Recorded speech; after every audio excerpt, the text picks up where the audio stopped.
Bonjour à tous. Je suis vraiment heureuse de vous retrouver aujourd'hui pour ce 4e épisode.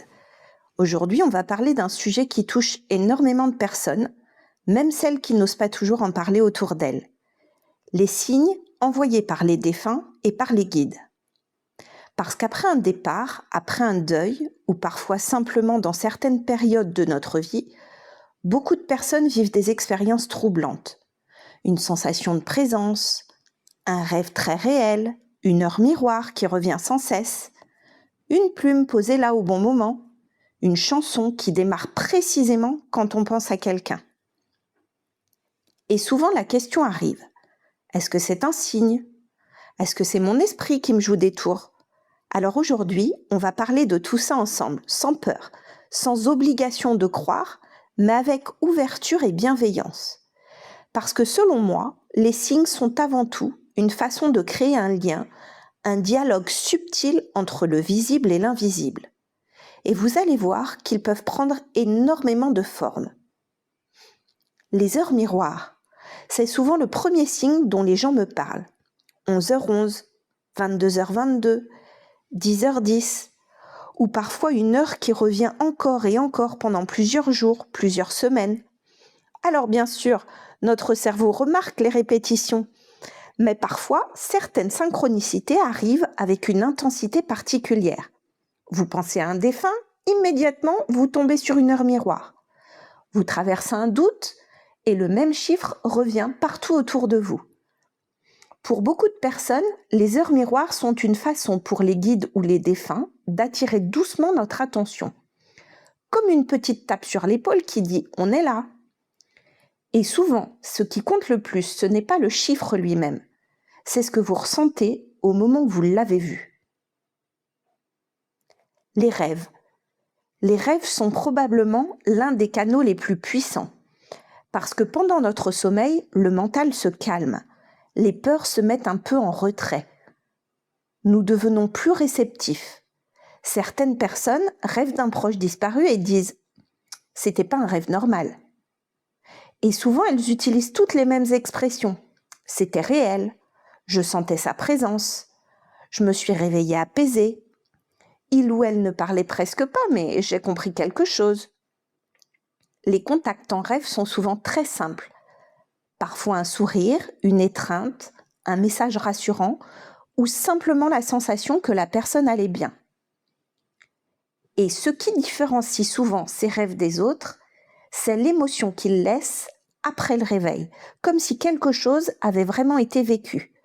Alors évidemment, tous les rêves ne sont pas des contacts, mais certains portent une vibration particulière.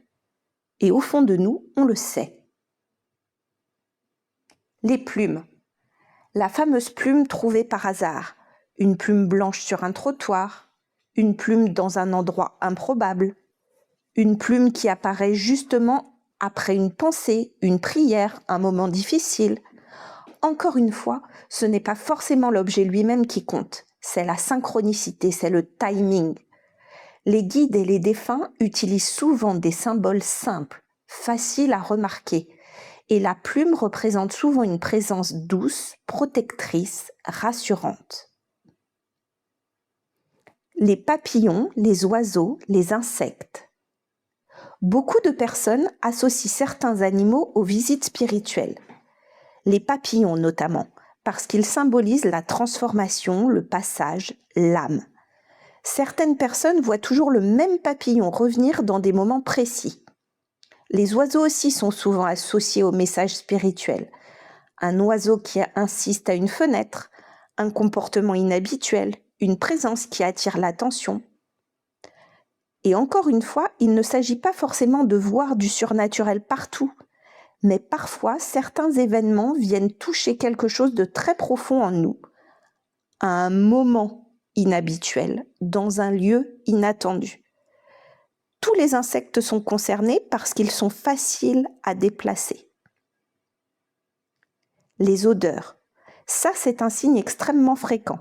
Sentir soudainement le parfum d'un défunt, l'odeur de son tabac, d'une fleur, d'un plat, d'un produit qu'il utilisait, alors qu'il n'y a aucune explication logique autour. Ces odeurs arrivent souvent très brièvement, quelques secondes seulement, et elles provoquent immédiatement une émotion très forte, comme si, pendant un instant, la personne était juste là.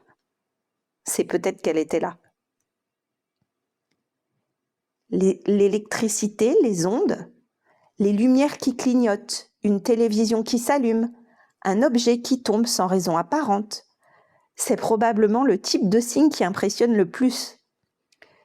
Personnellement, je pense qu'il faut toujours garder du discernement.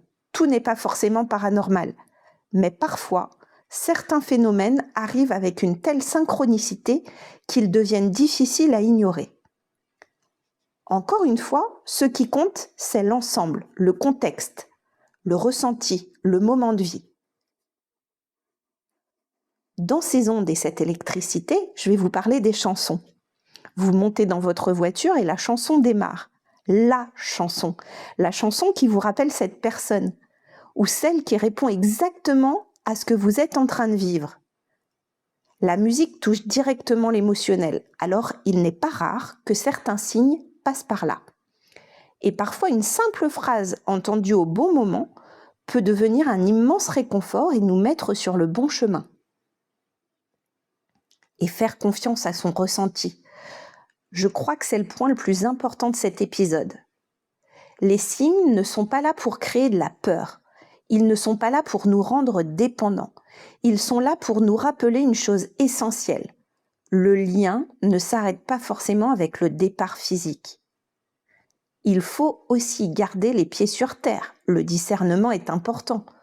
Tous les événements ne sont pas des signes. Et parfois, notre douleur, notre manque, peuvent nous pousser à vouloir absolument en voir. Alors l'équilibre est là. Restez ouvert, sans perdre son ancrage. Si vous écoutez ce podcast aujourd'hui, c'est peut-être parce que vous aussi, vous avez certaines choses difficiles à expliquer. Et j'aimerais vous dire ceci. Vous n'avez pas besoin que quelqu'un valide ce que vous ressentez. Quand un signe apporte de l'apaisement, de l'amour, du réconfort, alors accueillez-le simplement avec le cœur. Merci d'avoir partagé ce moment avec moi. Si cet épisode vous a parlé, n'hésitez pas à le partager autour de vous, à venir me raconter les signes que vous avez déjà reçus. Je vous retrouve très bientôt pour un nouvel épisode. Prenez soin de vous.